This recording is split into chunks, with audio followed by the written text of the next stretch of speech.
Welcome to the Careers Unfiltered podcast with Mentoria. You may know your dream job, you may know your dream career, but do you know what goes on behind the scenes in your chosen career path? Have you been able to separate the glamour from the reality in your career?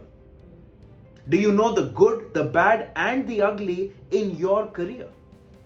Most people walk into their careers without having any idea in terms of what really happens in that career, how to crack success, how to get the right job, how to grow in the career.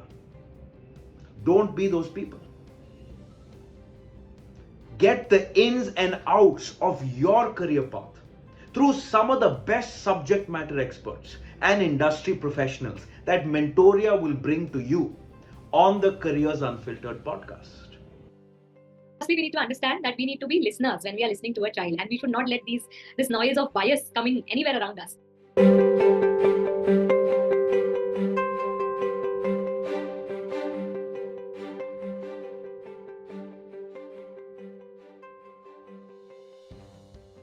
Adolescent psychologists are helping children and adolescents deal with their thoughts, feelings, and emotions, identifying children who are probably facing any difficulties, helping them deal with those, and also helping their parents and families alongside to again equip them to have a smoother transition from childhood to adulthood. Because I think in India we have one of the largest populations of youngsters.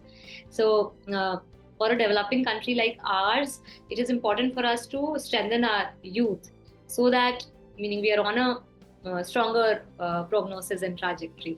So that is what, in a nutshell, child and adolescent psychologists help children and adolescents deal with their emotions, their feelings and behaviors alongside building their...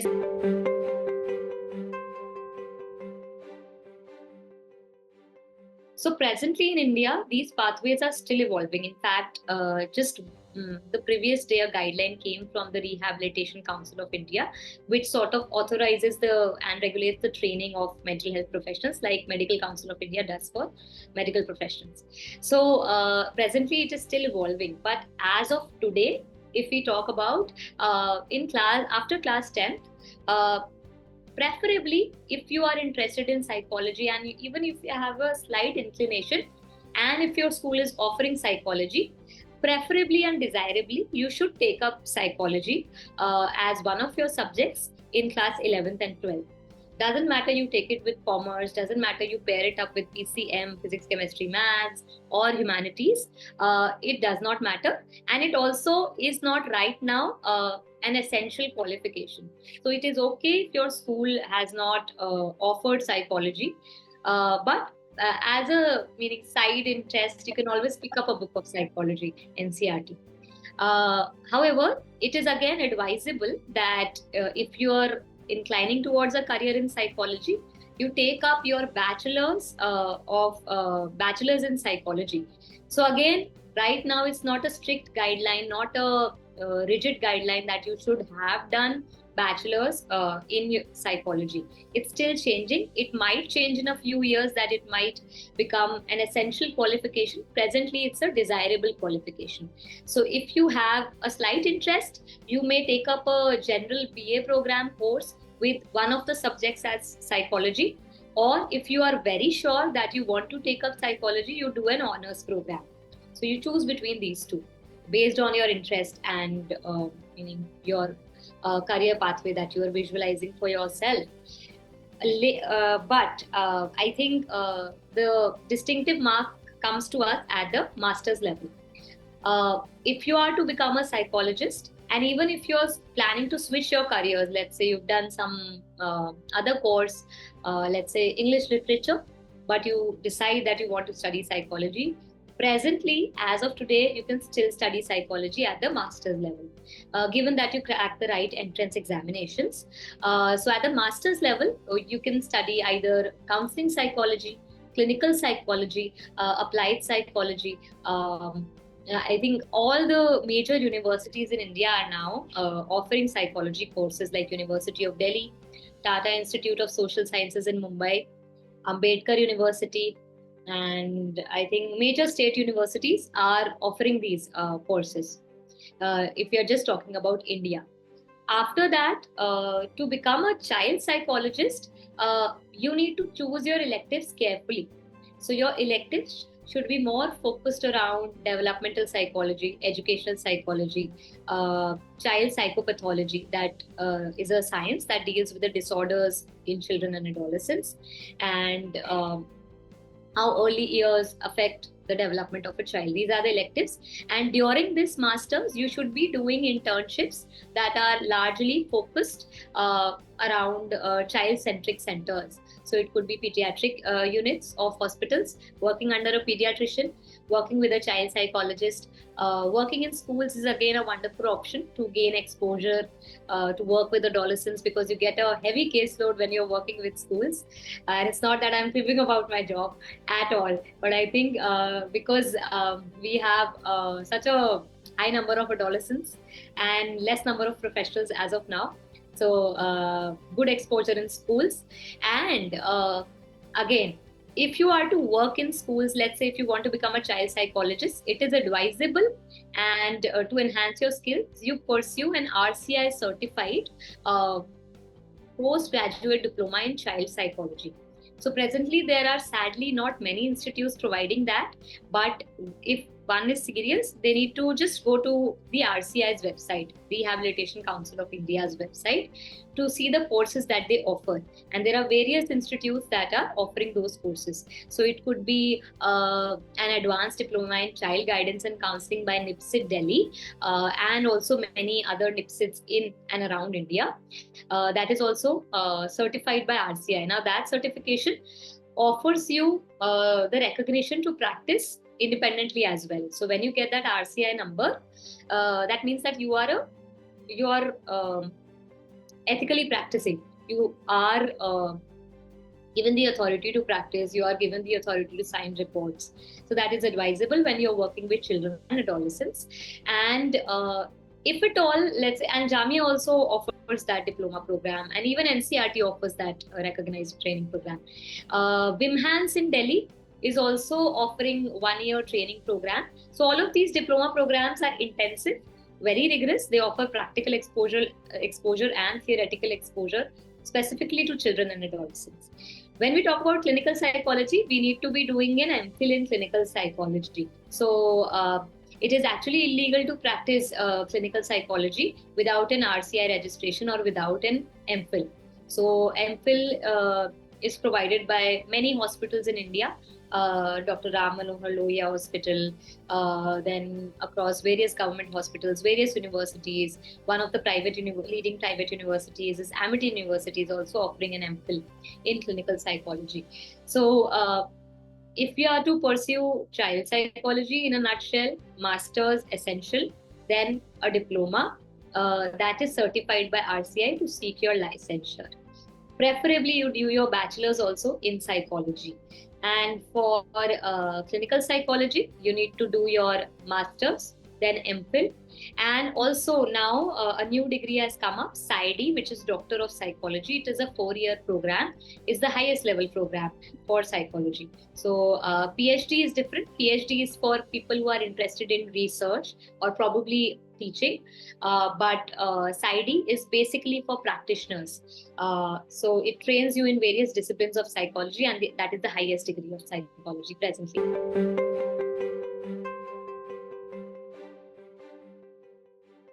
My day starts very early, Joanna.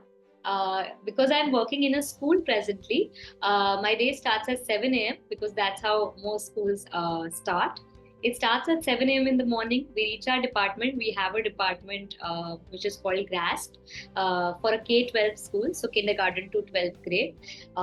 And we start our day with a team meet. We review our previous day's consultations, or parent interactions that we have had, or new referrals that we have gotten from teachers. Then we do some documentation and review the day structure. So we make our own plan for the day. What is it that we are going to be doing for the day? And because I'm working with a school, we have to, although we are working in our own department, we have to also align our plan with the school schedule.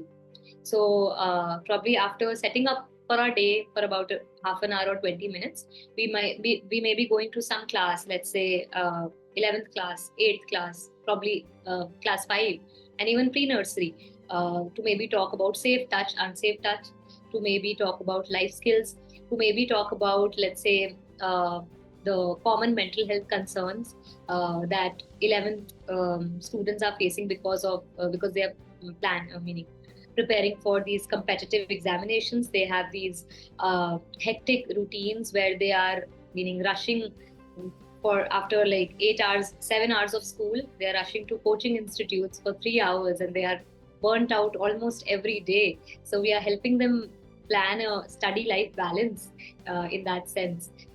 Through those interactions, through those workshops, there are group activities. It is fun. Then we have one-to-one sessions. So we usually plan that for the second half of the day. So in about one day, we deal with 3 group sessions in a classroom and 3 to 4 individual sessions. Now these sessions would vary. Someday it would be 2, someday it would be 3, someday it would be more. But largely it is 3 to 4, 2 to 4 sessions. These may be sessions with an adolescent. These may be sessions with a parent. But all of these sessions happen in a very confidential, friendly, safe space. And then towards the end of the day, which is 2:30 or 2 o'clock, we have to be documenting, doing the reports for the day, making notes to plan the sessions ahead, probably discussing with our team what are the therapeutic interventions they have been using with their cases, and what is it that we can be doing, brainstorming, content planning for the other day. And that is how my 7 to 2 looks like. Because I'm also associated with a clinic, I'm working with a pediatrician in the evening. So at around 4, I may be starting out towards the clinic that I'm working with.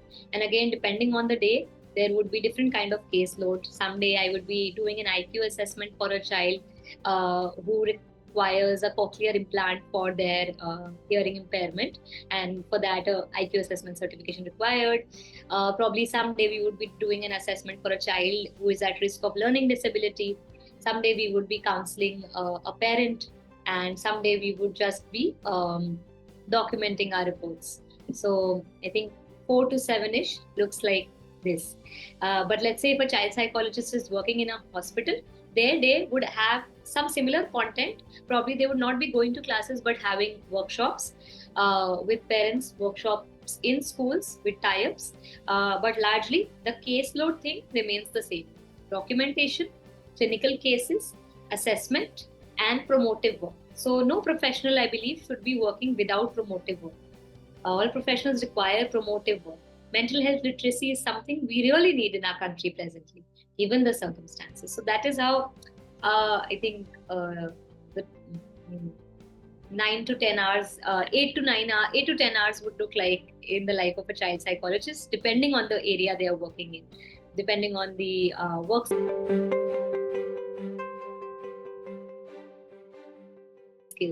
First skill is definitely a strong knowledge background of developmental psychology. Our basics, our theory should be very, very accurate. So we should be knowing neurodevelopmental disorders by heart. We should be aware of the developmental processes, the theories, probably Piaget's theory, probably Kohlberg's moral development theory, all these theories that come under developmental psychology. Then I think one of them would be very important, compassionate listening skills.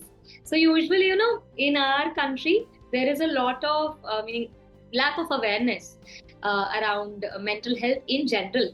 And when we talk about child and adolescent psychology, it becomes all the more confusing for people that why would children have concerns?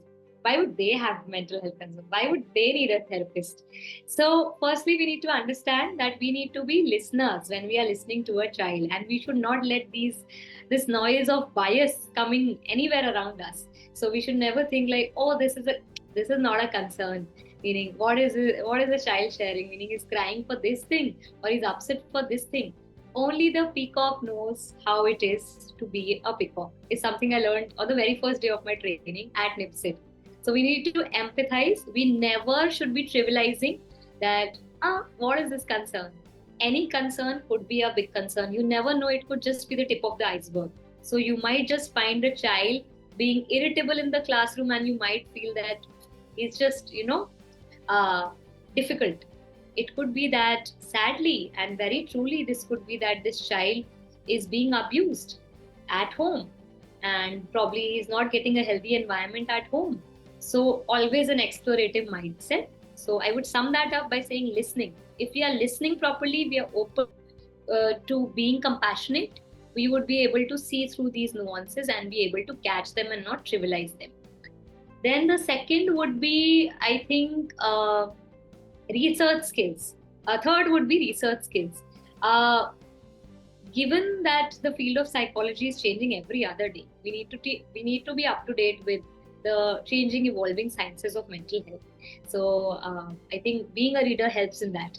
And advocacy skills would be fourth, because and I would combine the fifth one with this: communication skills. Very, very important. So usually our work is that of a listener, but when you're working for children and adolescents, you need to communicate a lot of times with the parents, who would be coming up with the mindset that uh, this is not important, and oh, I'll treat him in my own way. They need to assertively let them know that whilst their strategy or perspective is coming from a very well intention, of course they care for their child, but the science says this, but the present scenario of mental health says this. So many times parents may be reluctant, and rightly so, for diagnosis of their children around depression or anxiety, and might take it lightly. So we need to assertively communicate that this child right now might need medication, and this is a serious concern, and that communication and assertive skills come. And advocacy also again is naturally happening here.